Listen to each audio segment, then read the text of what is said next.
Salut à nous, j'aime beaucoup votre émission, Masha'Allah, amna solo maa ngi ci jàng lu bari. Mon problème est spécial. Je suis une femme de 35 ans et je vis en Thiès. Et Anno, c'est mon problème, moi je manque de confiance. Lépp lu may dugg wala lu may def damay ragal. J'hésite toujours. Lépp lu ma war a def, je me dis du baax. C'est devenu un problème sérieux au point que je ne peux rien réaliser. Wut naa ci ay ñaan waaye dara. Je suis toujours célibataire et je manque de confiance quand il s'agit de m'engager dans une relation. Idem au niveau professionnel. Damay ragal mooy mu yàq sama àdduna. Pourtant, j'ai toutes les compétences qu'il faut, mais je n'arrive pas. Que faire? Elle vit une situation boo xam ñu bari ci lañ nekk tey mooy manque de confiance en soi et c'est très dommage. Souvent nag explication yu bari na li tax nit di manquer confiance en soi li mu dund la wala son environnement immédiat ni mu mel et cetera bari na situation yuy tax tey nit du wóolu boppam torop ci ni mu war a doxalee mais li gën a am solo tey man de li may wax ci nit ñi saa su ne li ma leen di wax pour avoir confiance en soi mooy que li leer te wër mooy nit ak lu la ñeneen ñi mënti defal li ngay defal sa bopp moo lay gën a neex. kooku benn tic la rek benn tic bu nelaw ci moom la c'est comme un acteur juste en un claque de doigt rek mën na yeewu ci moom. Je sais pas nit ñi mën nañu ne feebar la wala faiblesse la mais moi je dis non nit ki da ngay nekk ci dara yàlla fekk la si te doomu aadama bu ne rawatina moom ci wàllu boppam boo toogee ne yàcc rek yàlla seetaan ak sa bopp te yàlla bu la bëggul du la nattu. Moi je pense que le fait que mu ne dafa manque confiance en elle rek c'est un problème. Parce que nit ki boo gëmul sa bopp kenn du la gëm yaa njëkk gëm sa bopp man je me dis que loolu ci éducation lay commencer parfois dangay am parents yoo xamante du la valoriser nga nekk ci kër parfois sa physique sax ñoo nga ciy tooñ dina naan danga pata wala danga sew trop wala danga la plupart xale bu màggee noonu fu mu dem day ragal du ñeme imposer wu te dañoo nekk société boo xamante ne sans que gëmoo sa bopp kenn du la gëm je pense que loolu mooy premier problème am mënul dem ci marabu ba problème am mën a faju dafay nekk loo xamante ne tey dafa war a mën a dellu gannaaw xoolaat comportement pour faire face à la société. nit da ngay bëgg dara comme ni ko femme bi expliqué bon bëgg na mais yàllay dogal bon sàkku na ci def na ci ay ñaan waslu na ci àq def na lu ne mais l'homme propose Dieu dispose lépp lu ma koy mën a wax. mooy que fi mu teg tànkam mu bañ ko teggi dañuy naan bu yoon jeexul waxu sul di jeex.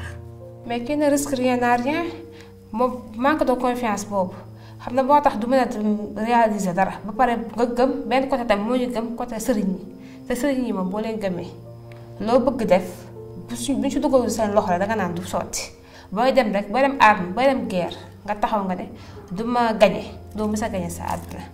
kon mënoo compter ci sëriñ yi pour mën a am sa confiance en soi mu nekk. ak fu ñu la mënti teg fa nga teg sa bopp mooy gën ci yow c'est-à-dire c'est une question d'engagement personnel souvent sooy wax les gens pensent que c'est juste des mots que vous prononcez comme ça mais ça va au-delà des mots gis nga sopp sa bopp bëgg sa bopp xam ni ngay doxalee sa àdduna loolu ça doit être un engagement personnel ci biir nit ki lay joxe ñun li ñu mën peut-être mooy wax la conseil la et cetera donc seen émission yu mel nii am na solo mais liñ ci mën a jëlee jox nit ñi mooy conseiller leen peut-être mais la grande partie li gën a ëpp ci liggéey bi ci nit ki lay jógee. Donc on a vu la chanteuse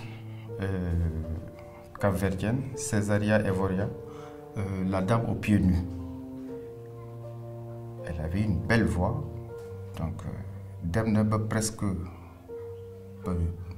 dans la soixantaine muy door a exploser n'est-ce pas donc dire man ci suma wàllu bopp j'ai pas confiance en moi je me mets à sa place dire que j'ai pas confiance en moi alors je dois faire la recherche, le pourquoi. La première chose, parce que nous à un moment de notre vie où on a manqué de confiance en soi, c'est de travailler son hygiène de vie. Souvent, nous manquons confiance en soi juste parce que son hygiène de vie descend. Parce qu'il fume, parce qu'il a une mauvaise haleine, parce que, etc. etc. Il y a beaucoup de... C'est de petites choses qui sont mais qui sont bloquées dans sa vie. La deuxième chose, c'est ses compétences. Et quand je l'écoute, elle dit qu'elle a des compétences. Donc, ça veut dire qu'elle a une étape pour me dépasser déjà. Donc, la première chose, notre travail, son hygiène de vie. Et la deuxième chose, notre travail, ses compétences. Mais la troisième chose, nous concentrons sur elle un moment. Plus souvent, l'éducation. Le plus souvent, parents sont en train de se faire affirmer. Te boo mënut a affirmer société bi rek doo dem mais je pense que foofu lay demee boo xoolee tamit say parents boo amul benn genre éducation parfois di nga am xale boo xamante ne boo timidoon sax dina ko dindi si yow parfois am ñoo xam ne loolu moom chance boobu la ñuy am peut-être dans la rue mën nañ tase ku baax mu changer seen éducation bu ñu amoon peut-être manque de confiance boobu mu dindi ko. Comme weeru koor rek fii ak jant sowul rek ce qui s'ensuit est là donc. Soxna si bañ a xàddi avoir toujours confiance en soi-même da ngay gëm sa bopp wóolu sa bopp gëm yàlla jiital ko ci lépp quelle que soit la religion bi nga nekk ngay jiital yàlla ci sa lépp donc moom mooy disposé yow li nga mën mooy nga jóg farlu taxaw si bañ a toog. Je vois qu'elle a un avenir sombre. Nak doomu aadama il faut nga imposer wu nag bu dee mënoo def dara sa àdduna bu ñuy di réussir yow doo mën a réussir tu seras toujours derrière moo tax man je pense que ni man le plus souvent man lu may si manque de confiance en soi lu koy andi lu bëri si éducation man loolu laa jàpp. yàlla bu la bëggul lu la nattu donc manque de confiance boobu dañ ko tuddee manque de confiance non en soi-même yow jàng nga li mu jàng noonu yépp. C'est pas peine perdue. C'est pas un temps perdu aussi. Donc, bu xolé ci lolu rek war na xamni carrément bodul suba di gannaaw suba. Mais waru dëkkee rek tuddee boppam jàpp ne boppam ni manque de confiance boobu mu dundee ko non da ko dindi ci xolam dindi ko ci xelam et puis affronter le monde. Mais man comme lu ma jàpp 35 ans yi xam ne c'est quelque chose dund ndax boo demee ba 35 ans gëmoo sa bopp moom góob ma ne yow mën nga rectifier sa bopp je ne pense pas pour rectifier bopp. c'est-à-dire lu bokk ci destin bi la mais moom moo koy lutter dans son cœur moo koy génne mooy exploiter boppam jéem a effacer loolu c'est quelque chose en crayon c'est pas un stylo non gomme bi moom moo ko yor moom la personne la personne proprement dite elle est son médecin elle-même. Donc li ci moom gis na ko fësal ko ba tax mu joytu ko garab gi moom moo ko yor parce que nee nañ ku wéet ak sa njaganaay xam sa bopp. waaw jàng nga ba pare mais tamit nag foo ko imposer imagine toi tey nga dem si benn société moom moo ñu bëgg liggéeyut nga dem si société yow yaay am comme am na ay compétences et tout te gis nañ les sociétés yu bëri. dañ lay bëgg exploiter mais yow boo gëmee sa bopp am na loo xam ne doo ko nangu mais salaire bi ñu la ko proposé waroo ko mën a nangu mais bu dee gëmoo sa bopp li ñu la proposé da nga koy nangu. ku wéet ku ne mën nga yedd sa bopp pour toogee xam ni lii doxul lan moo ko waral lu tax doxul nga tendeeg sa paax naan ay non man maa ay gaaf na la ko nit ñi taxé nga bañ ko. jóg affronter sa aduna affronter ce monde jàng nga am nga say lijaasa d'accord buntu boo fëgg war na tijjeeku mais jàng nga buntu nga fëgg tijjeekuwul nga ne non alors que tous les moyens sont bons pour avoir de l'argent sauf exception duñ ko citer parce que voilà c'est entre nous. Pour les relations faut pas aussi qu'elle s'accuse. Faut pas, moi j'aime pas cette façon de s'auto-flageller.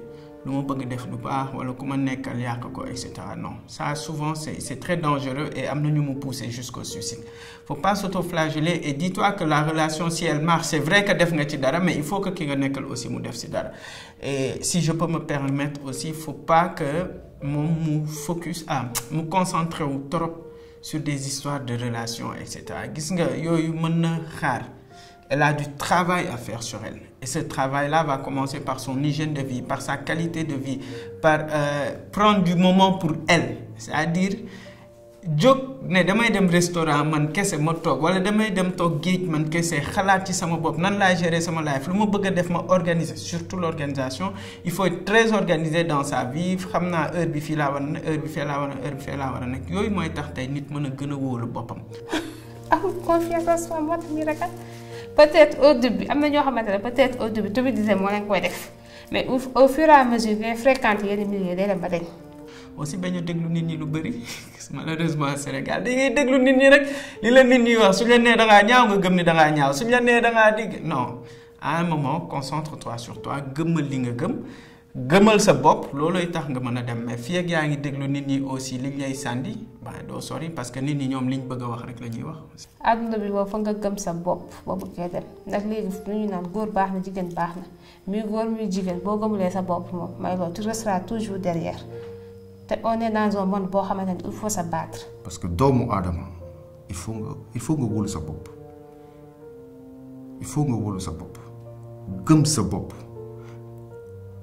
bëgg dara mu tax la jóg nga jéem a def le maximum possible pour atteindre le cible mais dire que j'ai pas confiance en moi donc bien vrai que da koy dund mi ngi koy dund comme dire que.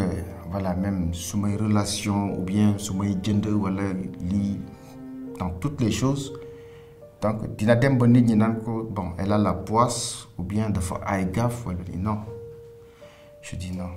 une situation tellement compliquée pour mu gis nag 35 ans moom bëri na trop xam naa peut-être mu approché peut-être parents yi bu dee am na complicité ak ñoom su dee am complicité ak ñoom dina am xarit. am na ñoo xamante ne am nañ xarit peut-être ñoom mën nañ ko aider mu génn situation bi nekk c'est très dur. souvent ce genre de personnes là mooy ñi nga xam ni ñeneen ñi ñoo leen gënal seen bopp mais pourtant wolof Njaay dafa ni sama bopp ma gënal du bañ naa la n'est-ce pas à un moment concentre-toi sur toi lijjantil sa àdduna lijjantil sa bopp yaa xam li nga bëgg su fekkee tey banalement da nga ne man je veux être informaticien ben c'est toi maintenant yaay def il faut nga jàng science il faut nga jàng li lay dugaloo ci informatique. jaay gerte caaf ñu ne la un étudiant buy jaay gerte caaf nan la ko nit ñi di jàngate étudiant buy jaay café Touba nan la ko nit ñi di jàngate étudiant buy dem di daan dooleem di naan lay menace def travail ménager kii lijaasam nan la ko jëlee nit ñi ñooy wax loolu mais yow ci sa wàllu bopp xam nga lii lu tax nga def ko jaay gerte caaf métier la saaf jën métier la bale mbedd métier la ainsi de suite donc déclin boobu yow yaa koy yee ci sa bopp góom la bi nga sentir ci sa biir xol sentir ko sa biir yaram yow yaa koy faj mu wér mais bul nangu li la nit ñi nar a tuumaan nga teg ko sa bopp dire que la personne elle a la poisse nga di non j'ai la poisse kii dafa tayal non man dama tayal non bàyyi nit ñi wax la ko mais yow bul ko wax sa bopp bu fekkee sentir nga ko lii mi ngi ci yow rek donc xamal ni yow yaa yor garab bi. je pense qu'il faut aller jusqu'au bout de ses rêves. je connais pas ton nom mais li ma la mën a wax mooy tu as tout pour réussir ñi réussir gënuñu la mën nga réussir mën nga dem fu gën a sori soo gëmee sa bopp. prends du temps pour toi et tu y arriveras inch'Allah.